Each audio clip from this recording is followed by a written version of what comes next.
Assalamualaikum warahmatullahi wabarakatuh. Perkenalkan, saya Susan Susana, CPP Angkatan 11 Kabupaten Tasikmalaya, dengan fasilitator Ibu Rindin dan Ibu pengajar kami Ibu Listiani. Kali ini saya sedang bersama Ibu Kepala Sekolah Ibu Megawati Nurkafila, Kepala Sekolah SD Negeri Cikata, Kecamatan Singatana, Kabupaten Tasikmalaya. Saya akan mewawancarai beliau terkait keputusan yang bertanggung jawab. Selamat siang Ibu. Apa kabar hari ini Ibu? Dari mana Bu di sekolah? Baik, kasih. Semuanya berjalan dengan lancar,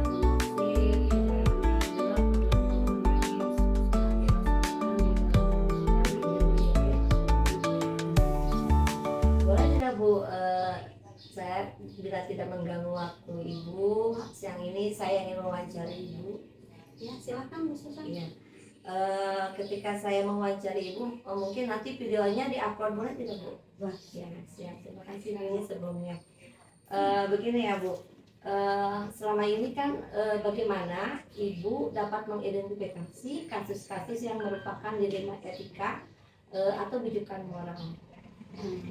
Baiklah, kalau kita bicara tentang dilema etika dan bujukan moral, kalau dilema etika itu kan berarti ada dua hal yang benar, tapi itu kita dilema untuk mengambil satu keputusan.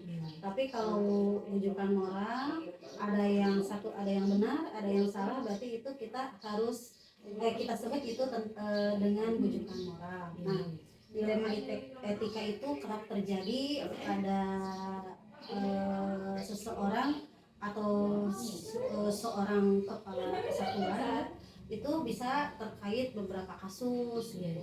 Kalau kita menghadapi sebagai kepala satuan, memang kalau kita menghadapi suatu masalah atau kasus, memang kita harus bisa membedakan apakah ini dilema etika atau bujukan moral. Tentu saja itu perlu analisa tertentu.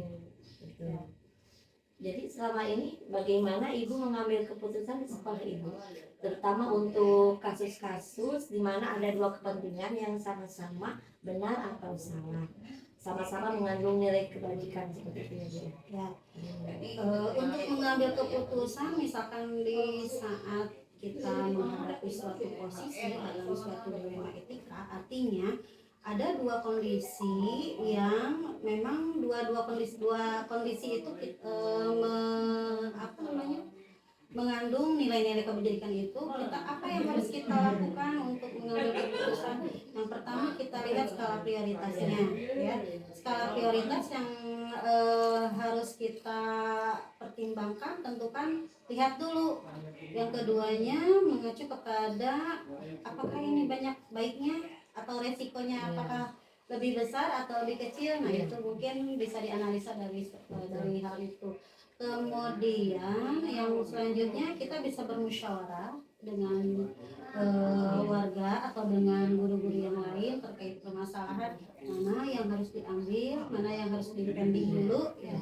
Nah, seperti itu. Jadi memang mengambil suatu keputusan bersama itu yang bertanggung jawab itu tidak mudah. Itu pasti akan memerlukan beberapa proses yang harus kita tempuh, yaitu tadi melihat skala prioritas, kita melihat aturan, apakah ini berbenturan dengan aturan atau tidak. Kemudian kita juga mengambil resiko yang terkecil, dan kita diskusikan, komunikasikan dengan pihak sekolah, dengan warga-warga sekolah.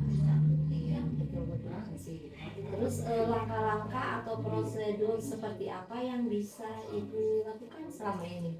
Langkah-langkahnya ya seperti tadi saya utarakan secara umumnya. Yang pertama, kita analisa dulu nih permasalahannya seperti apa, bagaimana masalah ini bisa timbul, apa nih pemicunya. Nah, ketika sudah dianalisa, kita lihat seperti tadi yang saya bilang, mana prioritas utama, mana yang bisa di pending, yang bisa direndam dulu. Kemudian selanjutnya kita melihat aturan yang berlaku seperti apa. Kemudian selanjutnya juga kadang Nurani juga berkata, atau insting kita sebagai manusia juga akan merasakan mana nih yang lebih baik untuk dilaksanakan.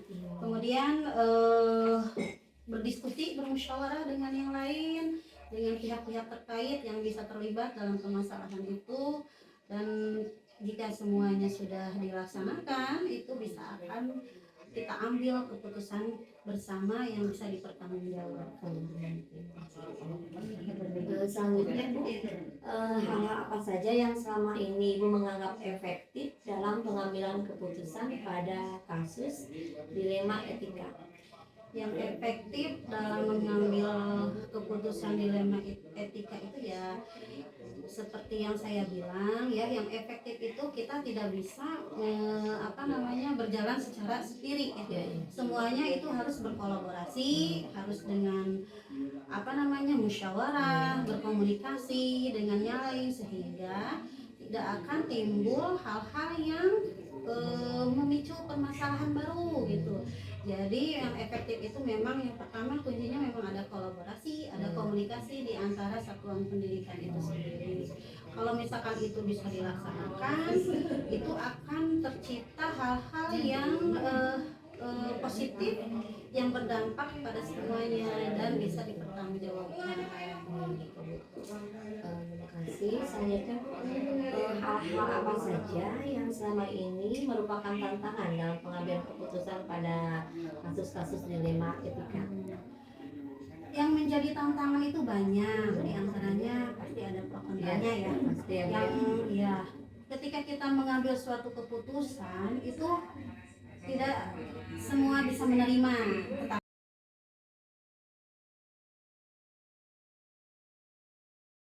Assalamualaikum warahmatullahi wabarakatuh. Perkenalkan, nama saya Susan Bisana, CGP Angkatan 11 Kabupaten Tasikmalaya.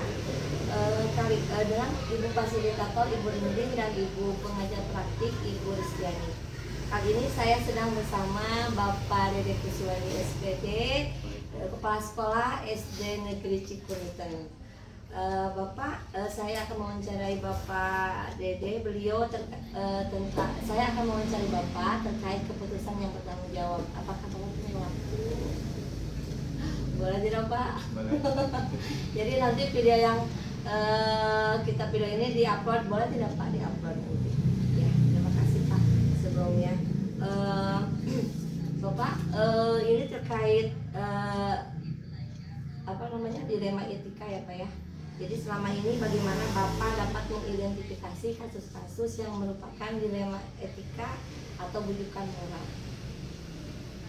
Untuk permasalahan ini dilema etika dan bujukan moral, untuk membedakannya sudah saja. Kenapa? Semuanya itu sudah sering kita lihat. Kalau dilema bujukan moral itu sudah jelas antara positif dan negatif, antara sesuai dengan peraturan atau tidak. Kalau dilema etika itu kedua-duanya nampak benar, sesuai dengan aturan, sesuai dengan norma apa yang ada di sekolah, itu harus kita putuskan mana yang lebih baik.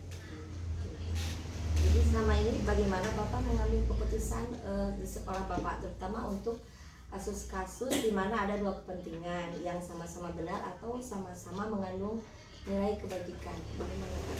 Etika. Ya. Itu yang kita cari dulu titik terang atau intinya. Ya.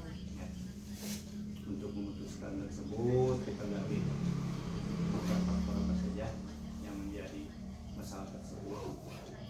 Kemudian yang ketiga adalah musyawarah dengan warga sekolah, dengan guru warga sekolah, kemudian pertama adalah mungkin dengan mengambil keputusan di sana berdasarkan musyawarah. Jadi selanjutnya langkah-langkah atau prosedur seperti apa yang bisa Bapak lakukan selama ini? Langkah yang pertama itu mengidentifikasi masalah mana yang masalah-masalah tersebut, kemudian kita identifikasi faktor apa yang menyebabkan tersebut, apa yang menjadi latar belakang masalah tersebut. Iya. Selanjutnya kita tadi dimusyawarahkan. Iya. Betul. Kemudian dalam mengambil keputusan juga harus berdasarkan keputusan bersama dan berdasarkan keluarga. Hal apa saja yang selama ini Bapak menganggap efektif dalam pengambilan keputusan pada kasus-kasus dilema etika? Yang paling efektif Iya. itu yang pertama adalah tadi sudah dikatakan bahwa yang paling efektif itu adalah melibatkan Melibatkan semua warga sekolah. Ya. Mungkin dari sana akan lebih efektif. Satu pemikiran dengan banyak pemikiran itu akan jauh berbeda. Ya. Kalau kita misalnya sekolah saja itu cuma satu orang, tapi kalau secara musyawarah mungkin ada beberapa pemikiran-pemikiran yang berbeda yang lain yang bisa kita ambil masukan Iya. dan jadikan sebagai dasar untuk memutuskan. Iya, betul, Pak. Ada nggak Pak tantangan-tantangan atau hal apa yang menjadi pengambilan keputusan pada kasus-kasus ini? Tantangannya seperti apa saja Pak? Itu kalau tantangannya yang menjadi tantangan itu ketika harus mengambil sebuah keputusan dan akhirnya keputusan tersebut akan menyangkut kepada semua kepentingan, dan di sana kita harus memilih atau memutuskan berdasarkan berdasarkan musyawarah. Kemudian yang penting itu adalah memecahkan masalah tanpa ekses. Itu tanpa ekses. Jadi jangan lagi timbul masalah yang baru di masalah.